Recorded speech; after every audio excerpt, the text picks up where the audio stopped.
Chapter 21 Forerunners of the Reformation. During the 15th century, many all over Europe suffered for Christ's sake. In 1432, a Carmelite friar named Radon went to Rome and was horrified to discover that the city of St. Peter was a hotbed of vice and corruption.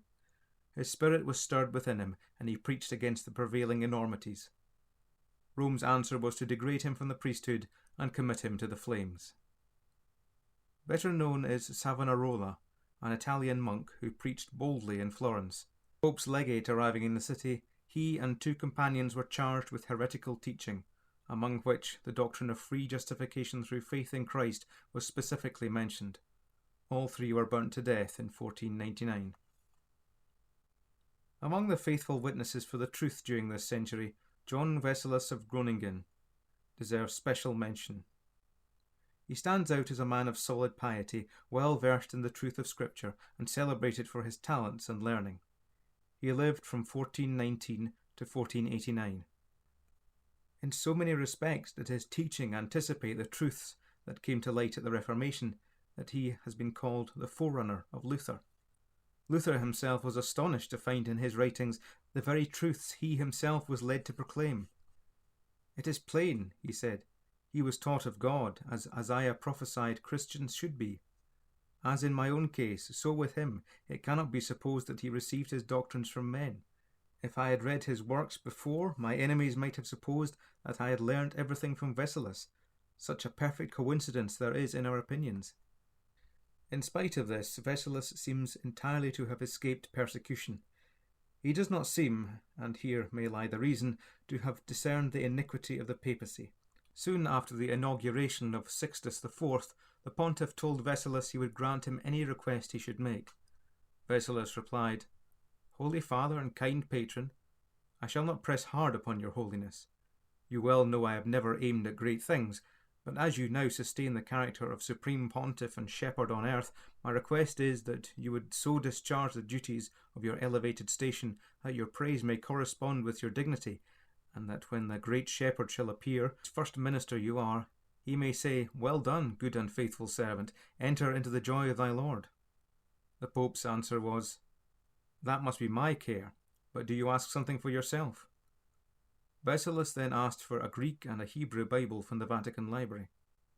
"Foolish man," said Sixtus, "why don't you ask for a bishopric or something of that sort?"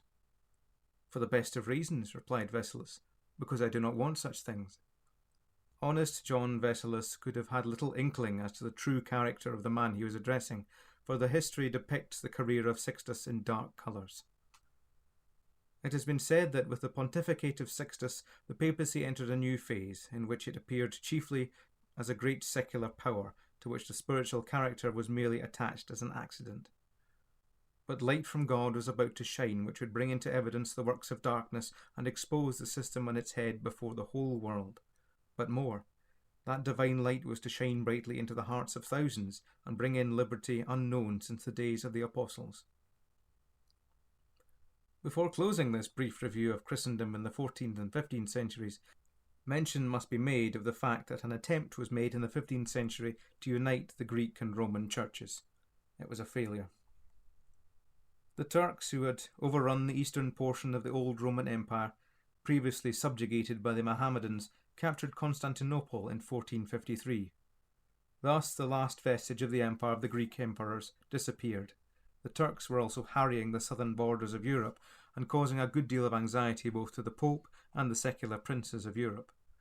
The 15th century also saw the British arms overrunning France under Henry V, culminating in the tragic episode of Joan of Arc, who was burnt as a witch by the English in 1431. In the midst of all these tumults, Providence was preparing the way for the coming great revival of scriptural truth in the next century.